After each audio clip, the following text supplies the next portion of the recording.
একবার ভেবে দেখুন তো, মাত্র একটা অভ্যাস, আর মাত্র ৬ মাস। তাতেই কি কারো আর্থিক জীবনটা একেবারে বদলে যেতে পারে? শুনতে অবাক লাগলেও বব প্রক্টরের এই দারুণ শক্তিশালী আইডিয়াটা নিয়ে আজকে আমরা কথা বলবো। কিন্তু আসল প্রশ্নটা তো এখানে, যে একটা সাধারণ অভ্যাস সেটা কিভাবে ৬ মাসের মধ্যে কারো আর্থিক ভাগ্য বদলে দিতে পারে। এটা কি আদৌ সম্ভব? প্রথমবার শুনলে ব্যাপারটা একটু অবিশ্বাস্যই মনে হয়, তাই না? কিন্তু এর পেছনে কিন্তু দারুণ একটা যুক্তি আছে। আর মূল কথাটা ঠিক এখানেই। সমস্যাটা কিন্তু বেতন কম বা সুযোগের অভাব নয়। আসল যে জিনিসটা আমাদের আটকে রাখে সেটা হলো আমাদের নিজেদের মানসিকতা, আমাদের মাইন্ডসেট। তো চলুন দেখে নিই আমরা কি কি বিষয় নিয়ে কথা বলবো। প্রথমে দেখব এই ৬ মাসের প্রতিশ্রুতির ব্যাপারটা কি। তারপর জানব অদৃশ্য অর্থের চিত্রনাট্য নিয়ে, যেটা আমাদের অজান্তে নিয়ন্ত্রণ করে। এরপর দেখব কিভাবে আমাদের ভেতরের এই কোডটা নতুন করে লেখা যায়, আর স্বচ্ছতা কেন এত জরুরি।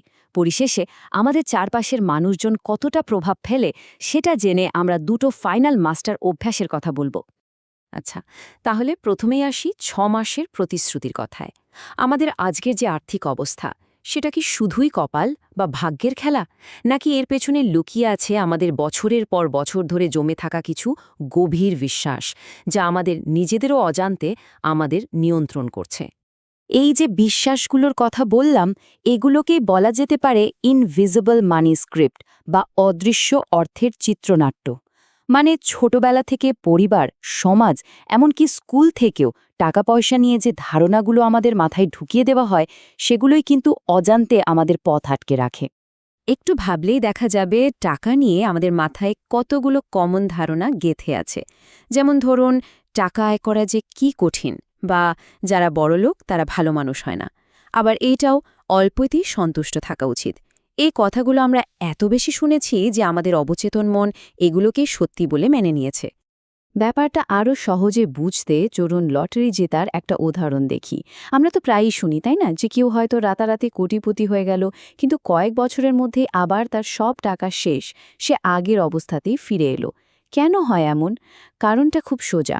তার ব্যাংক অ্যাকাউন্টের নম্বরগুলো বদলেছে, কিন্তু টাকা নিয়ে তার ভেতরের মানসিকতা বা মাইন্ডসেটটা বদলায়নি। আর ঠিক এই কারণে টাকা আসে কিন্তু টেকে না। কিন্তু এখানে একটা ভালো খবর আছে, আর সেটা হলো আমাদের এই মেন্টাল প্রোগ্রামিং কিন্তু চাইলেই বদলানো সম্ভব। আমরা সচেতনভাবে ইচ্ছে করে আমাদের ভেতরের এই কোডটা নতুন করে লিখতে পারি। চলুন দেখাই যাক কিভাবে সেটা করা যায়। এর জন্য একটা খুব সহজ কিন্তু দারুণ কাজের একটা এক্সারসাইজ আছে। মাত্র ৩টে ধাপ। প্রথম ধাপ, টাকা নিয়ে যত নেগেটিভ ধারণা বা বিশ্বাস মাথায় আছে সব একটা কাগজে লিখে ফেলুন। দ্বিতীয় ধাপ, প্রত্যেকটা নেগেটিভ কথার পাশে ওটাকে বদলে একটা পজিটিভ কথা লিখুন। আর শেষ ধাপ, এই নতুন পজিটিভ কথাগুলো প্রতিদিন নিজেকে বলতে থাকুন, যতক্ষণ না পর্যন্ত আপনার মন এগুলোকে সত্যি বলে মেনে নিচ্ছে। আচ্ছা, মাইন্ডসেট তো বদলানো হলো। এবার আসি লক্ষ্যের কথায়। দেখুন, শুধু আমার অনেক টাকা চাই বা আমি ধনী হতে চাই, এই ধরনের আবছা লক্ষ্য দিয়ে কিন্তু কোনো লাভ হয় না। সফল হওয়ার সবচেয়ে বড় রহস্যগুলোর একটা হলো নিজের আর্থিক লক্ষ্যটা কি সেটা একদম পরিষ্কারভাবে জানা। এই ট্যাক্সির উপমাটা দিলে ব্যাপারটা একদম জলের মতো পরিষ্কার হয়ে যাবে। ভাবুন, আপনি একটা ট্যাক্সিতে উঠে ড্রাইভারকে বললেন, আমাকে একটা ভালো জায়গায় নিয়ে চলুন। সে তো অবাক হয়ে যাবে, তাই না? কোথায় যাবে?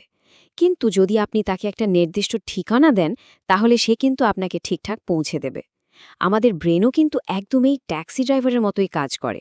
যেমন এই আলোচনার সোর্সে যিনি কথা বলছেন, তিনি নিজের জন্য একটা লক্ষ্য ঠিক করেছিলেন, ৬ মাসে ২৫ লক্ষ টাকা আয় করা। এটা কিন্তু অনেক টাকার মতো কোনো অস্পষ্ট ইচ্ছে ছিল না, ছিল একটা পরিষ্কার নির্দিষ্ট সংখ্যা। আর এই স্বচ্ছতাই হলো মনকে ঠিক পথে নিয়ে যাওয়ার প্রথম স্টেপ। এই জার্নিটা একবার কল্পনা করে দেখুন। অতীতে যখন লক্ষ্যটা ছিল অস্পষ্ট, মানে ধরুন একটু বেশি টাকা দরকার, তখন জীবনটা কেমন যেন এক জায়গায় থমকে ছিল। কিন্তু যেই মুহূর্তে একটা নির্দিষ্ট অ্যামাউন্ট আর সেটার কারণ, যেমন লোন শোধ করা বা কোথাও ইনভেস্ট করা, ঠিক করা হলো, তখন থেকেই প্রতিদিনের কাজের একটা অন্য মানে খুঁজে পাওয়া গেল। আর সবচেয়ে মজার ব্যাপার হলো, ঠিক তখনই নতুন নতুন সুযোগগুলোও যেন নিজে থেকেই সেই লক্ষ্যের দিকে এগোতে সাহায্য করতে শুরু করল। মাইন্ডসেট আর লক্ষ্য তো হলো, এবার আরেকটা খুব জরুরি বিষয়ে আসি, সেটা হলো আমাদের চারপাশের পরিবেশ। মানে আমরা কাদের সাথে ওঠা বসা করছি, সারাদিন কী ধরনের তথ্য মাথায় ঢোকাচ্ছি, এই সব কিছু কিন্তু আমাদের আর্থিক মানসিকতা আর তার ফলাফলের ওপর বিরাট একটা প্রভাব ফেলে। এ কথাটা খুব পরিচিত, তাই না? যে আমরা সেই ৫ জন মানুষের অ্যাভারেজ যাদের সাথে আমরা সবচেয়ে বেশি সময় কাটাই। একবার ভেবে দেখুন, যদি আপনার চারপাশের মানুষজন সারাদিন শুধু অভাব, সমস্যা আর হবে না মার্কা কথা বলে, তাহলে অজান্তেই কিন্তু সেই নেগেটিভ চিন্তাভাবনাটা আমাদের মধ্যেও চলে আসে। এই পরিবেশের প্রভাবটা নিজে পরীক্ষা করার জন্য একটা ছোট্ট চ্যালেঞ্জ নেওয়া যেতে পারে। কি সেই চ্যালেঞ্জ?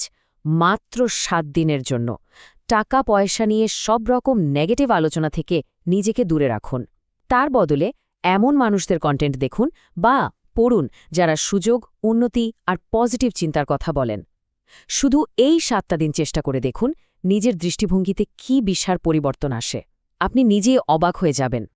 বেশ, তাহলে সব কিছুর শেষে আসুন এমন দুটো মাস্টার হ্যাবিট বা অভ্যাসের কথা বলি, যা একটা সম্পদ তৈরির মানসিকতাকে সবসময় টিকিয়ে রাখতে সাহায্য করে। আর সেই দুটো অভ্যাস হল কৃতজ্ঞতা আর শৃঙ্খলা। প্রথমটা হলো কৃতজ্ঞতার মানসিকতা। এর মানে খুব সহজ, কি নেই, কি পেলাম না, সারা দিন সেটা নিয়ে না ভেবে যা কিছু আমাদের কাছে আছে সেটার জন্য মন থেকে ভালো বোধ করা বা ধন্যবাদ জানানো।